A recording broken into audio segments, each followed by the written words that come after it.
Hi, this is Piper Blackwood. And this is Veronica Fox. Thank you for listening to the Pure Garbage Podcast. He shoots, he scores, folks. Here we go again. Leafs are in the playoffs, and we're coming around the bend. The Leafs are sitting at 49, 26, and 7, third in the Atlantic Division. Leaf Nation. This is Lex Cunningham of the Pure Garbage Podcast, sitting with my good friend, Edwin Jackson. Yeah, we talk other sports on the Pure Garbage Podcast, but tonight, folks, Leaf Nation, we're going to talk about the Leafs and where they're headed. Already down by 1 against Boston the other night. Edwin, welcome to the podcast. Your thoughts? What's wrong with Kadri? What's wrong with Kadri? We're going to start with Kadri.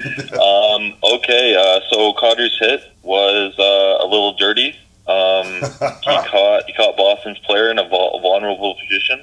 Then Doughty's hit, and Doughty got one. So it'll be interesting to see what Kadri gets. I'm assuming he's gonna get a multi-game suspension. I can only assume. I'm pretty sure a lot of people out in his native London, Ontario, here in Canada, are probably not impressed with that play, especially when it came at such a vulnerable point in the hockey game. And the Leafs had to have, the whole bench must have just let out one giant groan on that one. Kadri being Kadri and playing aggressive.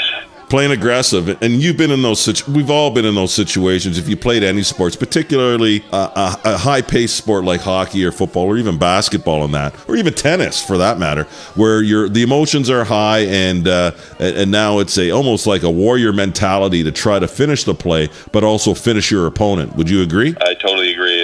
You can get caught up in the act emotionally and physically, and you don't know what's going to happen. Obviously, Kadri's playing hard, and he just took it a little bit too far and hit him at a vulnerable position. Now, have you ever kissed anyone on ice? No, I haven't. I never played hockey without a visor, so I didn't get the opportunity. But I think what Marchand did is totally offside. Not needed in the game of hockey. No, it's obviously not needed in the game of hockey when he's trying to goad someone. What we're talking about, folks, and of course Jackson will get into a little bit more of the details. A Boston player starts kissing a Leaf player on ice to try to get him to react, I guess, in some sort of negative way. Yeah, totally. I don't know why Marchand's trying to get in Leo Komarov's head. Like, he should be trying to get in players like Austin and Mitch and William Nylander, big name 30-goal scorers' heads, not Leo Komarov. Komarov hasn't been known to be the type of guy to be goaded into penalties. Yeah. I know he's a hard hitter and a good role player for the Leafs, but I don't know why it's necessary for kissing in the game of hockey. Yeah, with Komarov playing 74 games, that's a lot of games. But only had 7 goals and 12 assists, accumulating with 19 points. That's not a lot. Like you're saying, he's a utility player. So, a little bit of bullying there, would you think? Yeah, I would say to some extent, yeah. Just Marchand being Marchand. We were talking about various lines, cohesion. Where do you think, or who do you think the Leafs should toss around in this next upcoming few games with the Bruins? Well, I think Babcock has the perfect lineup set right now in Game 1. The only I could see him changing, it could change, is Plekanec is coming out and Dominic Moore is going in. Okay. That won't make a huge difference for the team. But other than that, I can see line combos staying together, which I think they're perfect. We got 30-plus goal scorers on all 3 lines, which you can't say that about any other team in the NHL. So we got depth and scoring on all 3 lines. So I hope he sticks those three lines stay together. The only thing I could see is changing is that 4th line centerman. It's obviously important to have well, yeah, it's obvious that you need someone that's going to be able to get in there, especially on a 4th line, and be able to plug, not just plug, but to keep the momentum high. Say if it's after a power play and guys have been jostled around on various defensive lines, and then you have a 4th line getting over the boards, and you may have to control the puck for about a minute and a half while everyone else gets their rest and their legs back. Am I wrong? No, you're totally right. Yeah, that 4th line does play a crucial role in resting for the other players, and usually those 4th liners have some kind of impact on the penalty kill. So yeah, it'll be good to see Dominic Moore get back out there, maybe kill some penalties. Yep. Komarov maybe. Yeah. I don't know if the Plekanec Moore change is going to play a significant role in Game 2.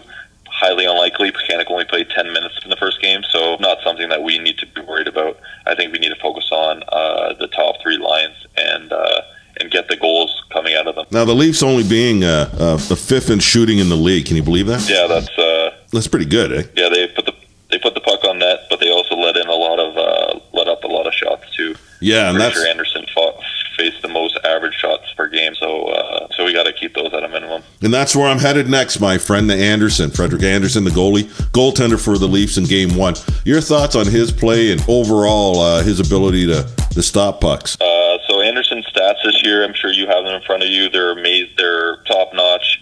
Anderson's a great goalie. It appears that he's a team player. Anderson, I would not be surprised to see Anderson and Austin Matthews jersey hanging in the rafters at the ACC in about 20 years. Wow, that's a big-time statement. Leaf Nation, you heard it here first from Edwin Jackson. Frederik Andersen has the ability, the potential of being one of our great Leafs. Now, in saying that, I'm just going to read out his stats real quick here. He played 66 games this year, and with a game average of 182, but against average of 2.81, folks, with a save average of 0.918. And I think that's delicious. With shutouts going at 5, and then, of course, win-loss of 38-21 for him.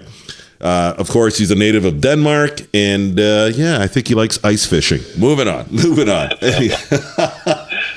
Power play, Leafs power play. Where do you see? We had problems. We got shut down in Game 1 a couple of times, in which it was rather frustrating to watch that power play not be able to succeed against that Boston defense. Anything that you picked up watching the game that you'd like to share? Just for line combination, again, I want to see Brown get more ice time. Pretty sure it was Komarov on the power play again on that second unit with Austin and Willie Nylander. I want to see Brown get more ice time.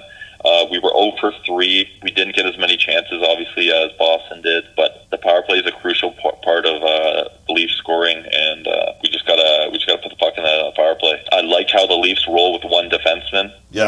On the power play, moving that forward back is what a lot of Stanley Cup winning teams do. Obviously, Babcock did that when he won the Stanley Cup with Detroit way back. No, you're right, and it's like in football having a defensive lineman that plays linebacker. He can kind of move back. And in saying that, how about Jeffrey Lupul? How much do we miss him now? Joffrey Lupul could have had a lot of. He had a promising career lined up for him, but things didn't work out with him. He couldn't stay healthy, and he's just hanging out on the injury reserve, probably hanging out at Coachella right now. Well, Edwin Jackson, any last thoughts about this series? And where do you see it when we come back, say after Game 3 or after Game 2, depending on our schedules, after, say, Game 3? What are you calling right now? What are you feeling right now at this minute where this series will be? What I want to happen is I want the Leafs to steal a game at TD Gardens. Okay. I need. A series doesn't start until a team loses at home, and I think that we can steal a game at TD Garden in Game 2. It's a whole new game when we come back to the ACC. Yeah. So if we can steal Game 2, we'll have so much momentum coming back home. So I can see after Game 3, the optimistic Leaf fan I am, we're going to be a 2-1 Leaf lead in the series. You heard it here first, folks, here on the Pure Garbage Podcast. Lex Cunningham with Edwin Jackson. Go Leafs, go. Leaf Nation. Thank you for listening to the Pure Garbage Podcast. You can find us on Podbean, iTunes, Google Play, Stitcher, SoundCloud, and Twitter at Pure Garbage Pod.